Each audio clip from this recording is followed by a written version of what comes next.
Hello, everyone. Today I'm going to be talking about this book, Bizzy by Choice, Bone by Blood. And it's by Bizzy Bone. His real name is Byron McCain. He is a member of Bone Thugs-n-Harmony. So if you're like around my age and you listen to rap music or hip hop music, then for sure you know who Bizzy Bone is, or at least Bone Thugs-n-Harmony.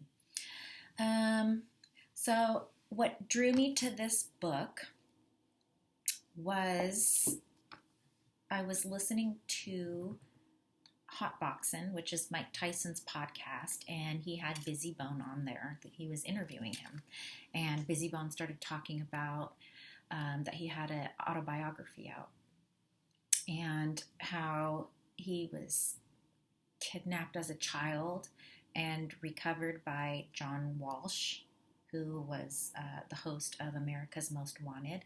And so I was like, that sounds crazy. How have I never heard of this before? So I always wanted to get my hands on that autobiography ever since I heard that interview, which was probably a year ago. However, when I looked on Amazon, it was selling for something outrageous, like $100. I bought it for $30, which was still expensive for how small the book is. But I got my hands on it, which I'm happy because now I'm looking online and it's not even available. So I was intrigued to read this book because his story sounded really unique, and I wanted to hear about like the kidnapping experience. I didn't really find out who had kidnapped him until I obviously read the book, which was his father.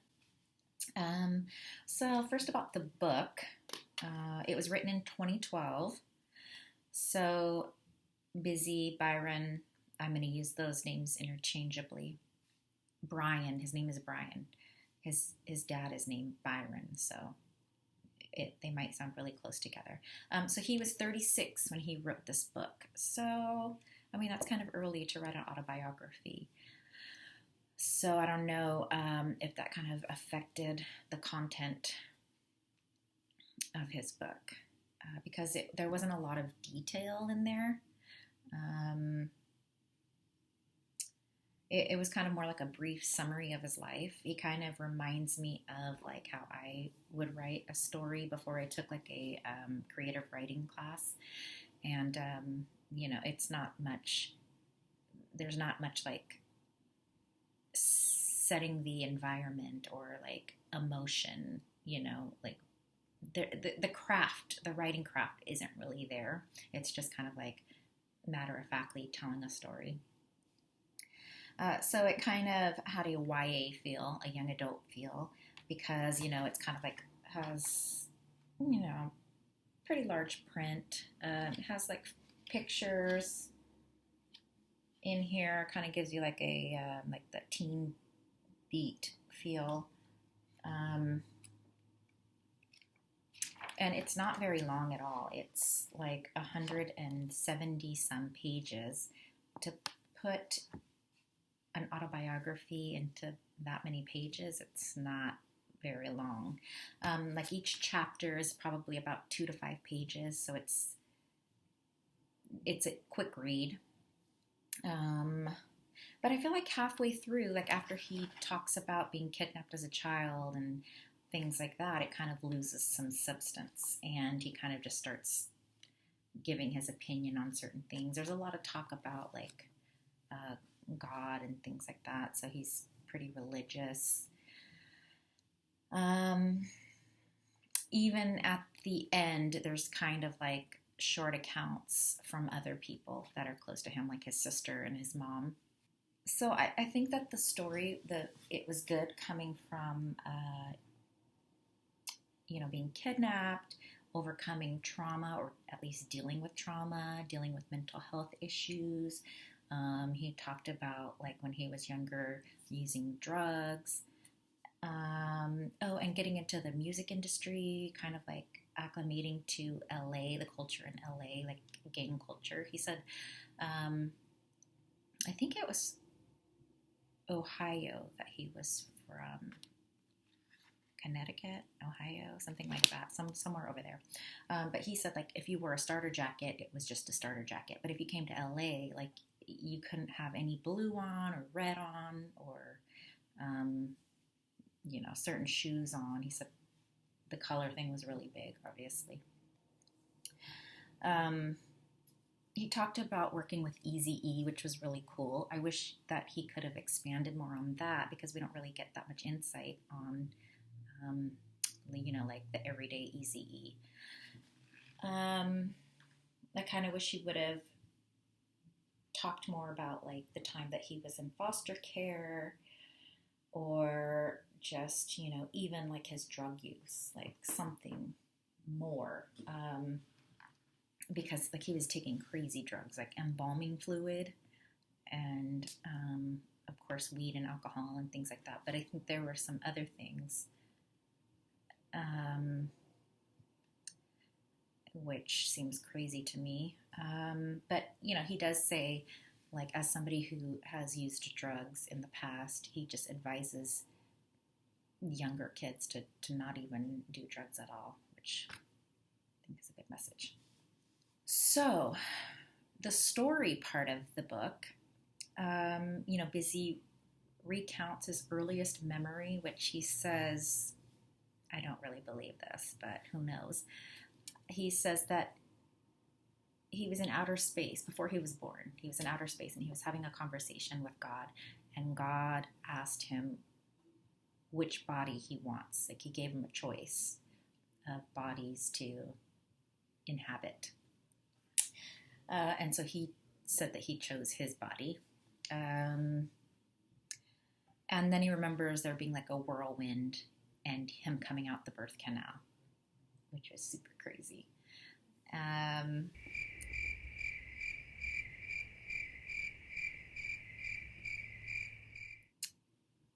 He talks about his dad kidnapping him,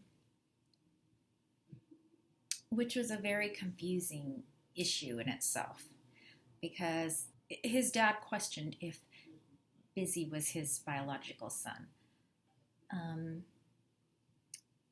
But he kidnapped all three kids, like Bizzy and then his two older sisters, which they weren't that much older. They were like 8. The oldest one was 8. I think Bizzy was like 5 or 6. And so the dad kidnapped them, and they went state to state, city to city, hotel room. They ended up in like on an Indian reservation or something, or in a trailer park. And apparently they were missing for about 18 months.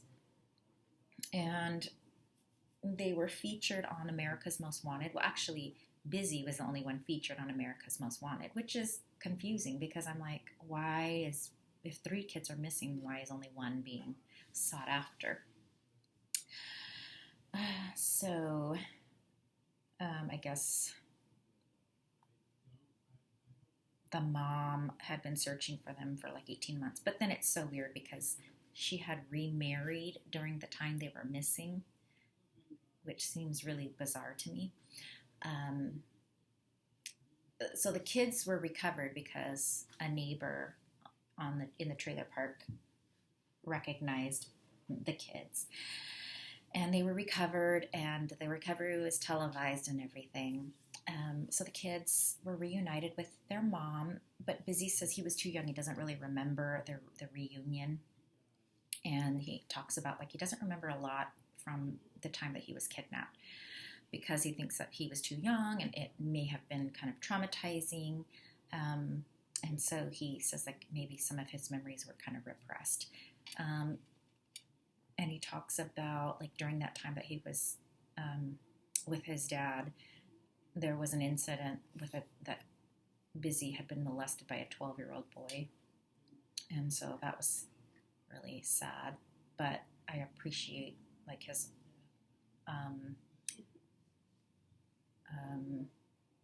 like honesty with that, speaking out.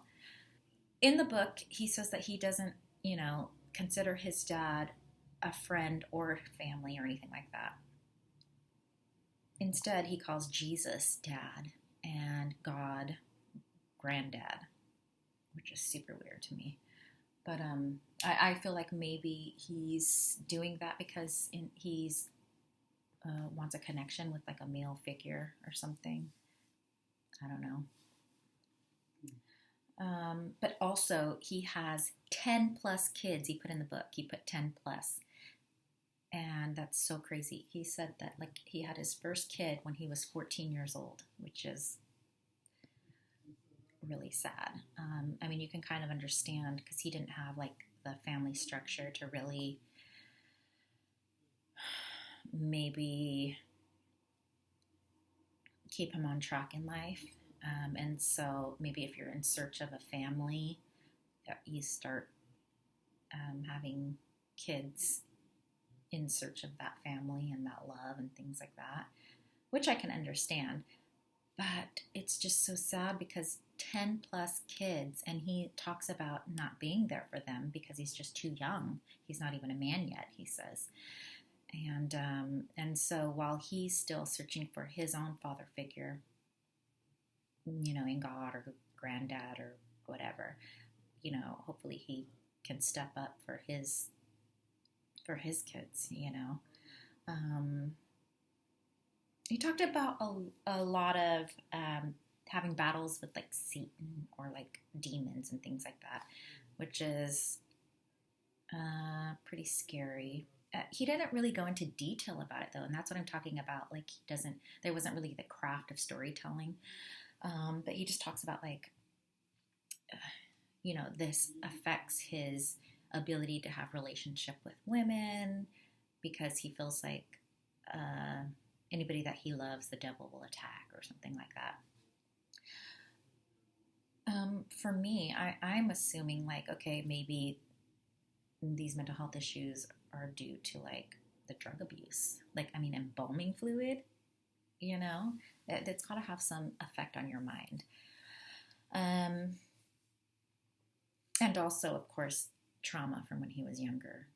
What I thought was interesting, though, was that he talked about being a kid and being too young to really understand some of the traumatic experiences that he had.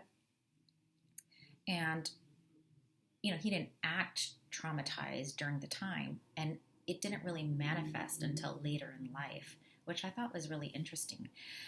Like he would talk about sometimes a random sound or smell or something will trigger a memory, and it just takes him down this dark hole because I guess he has a lot of bad memories, and so it kind of makes him spiral into a depression, which I think is so sad because, you know, like a lot of things trigger my memory as well, but a lot of times they're happy memories. Like, you know, when I think of my childhood or teenage years, it's like, oh my gosh, that was a great time. So I can't imagine like having that shadow always, you know, in the back of your mind, and then to always be like triggered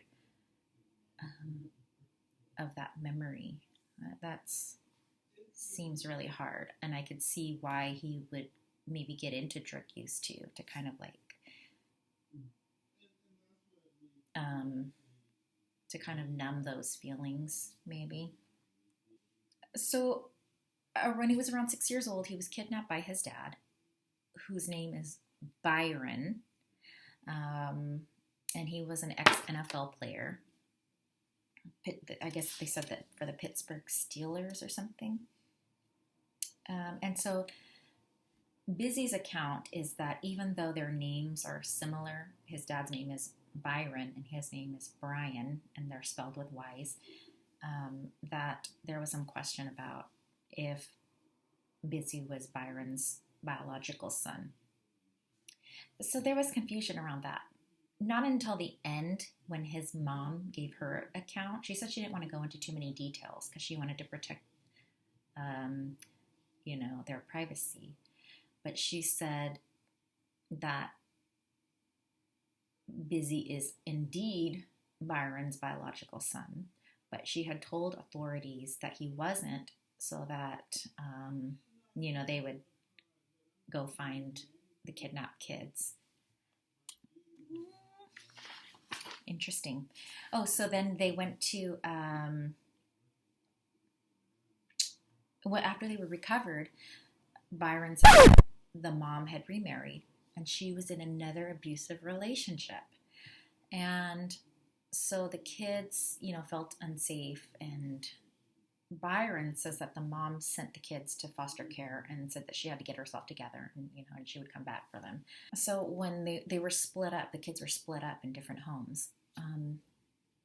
Eventually, they were put back into the care of their dad, who had kidnapped them before. Crazy. Anyways, so when they were kidnapped, their dad had told the kids that their mom and grandparents were dead.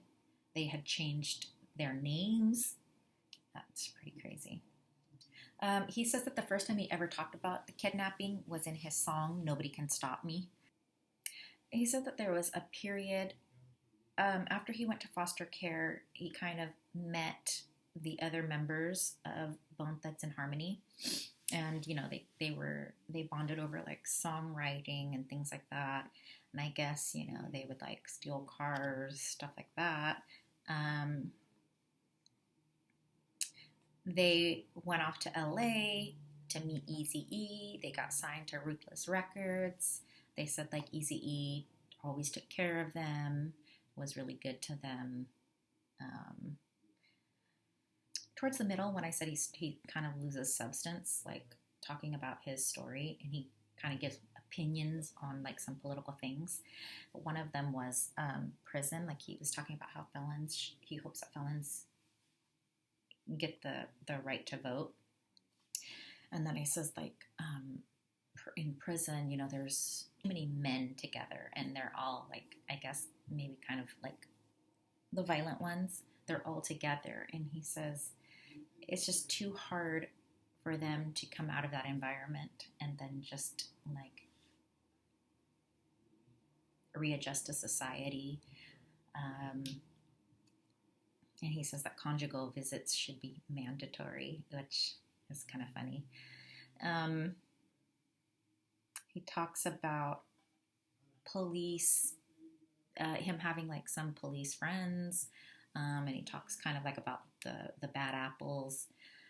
So he kind of subscribed to, rather than it being a system of like cover up and things like that, he talks more about the bad apple idea, and how they're, more isolated incidences. And he gave this example of like, hey, if a McDonald's worker spits on the hamburger, are you going to blame the whole McDonald's corporation?